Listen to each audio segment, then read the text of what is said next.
Computer ہے نا apple, اس کے اندر سسٹم ایسا کہ اس کے اندر وائرس نہیں جاتا. پاکستان تحریک انصاف کے اندر فارورڈ بلاک نہیں بن سکتا کیونکہ یہ الیکٹیبلز کی پارٹی نہیں ہے. یہ وہ لوگ ہیں جو ان چاند کی طرح ہیں جس کی ساری روشنی سورج سے آ رہی ہے. تو یہ اگر سورج سے ہٹ جائیں گے یہ سارے کے سارے اندھیرے میں چلے جائیں گے.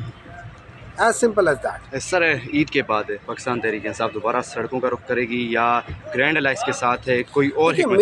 میرا خیال ہے آپ کو دیکھو ایک کامیاب انسان کی جو اصل جو طاقت ہوتی ہے نا وہ اس کی عقل ہوتی ہے. اگر وہ کسی جگہ پہ غلطی کر رہا ہے یا کوئی ایسے فیصلے کر رہا ہے جس کے رزلٹ صحیح نہیں آ رہے تو وہ اپنے وہ کیا کہہ سکتے ہیں پینطرف بدل کے وہ وار کرتا ہے.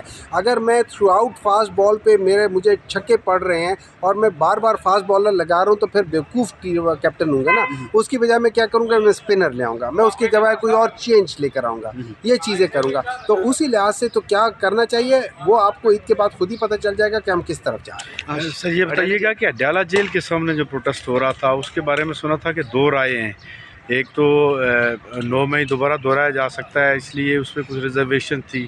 ایک دوسرا جو گروپ تھا وہ یہ کہہ رہا تھا کہ ہمیں صورت جانا چاہیے. تو اس بارے میں آپ کیا کہیں گے؟ دیکھیں میں ہر چیز کے بارے میں دو رائے ہو سکتی ہیں، ہر چیز کے بارے میں، ٹھیک ہے.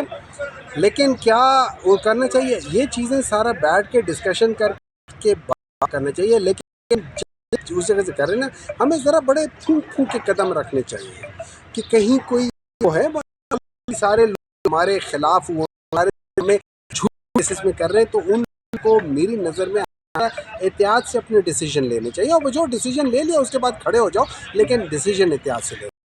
کب باہر دیکھ رہے ہیں؟ میرے لحاظ سے تو خان صاحب دیکھو ایک بات یاد رکھنا، شیر چاہے پنجرے میں ہو یا جنگل میں ہو اس کی دھاڑ سے ہر ایک ڈرتا ہے.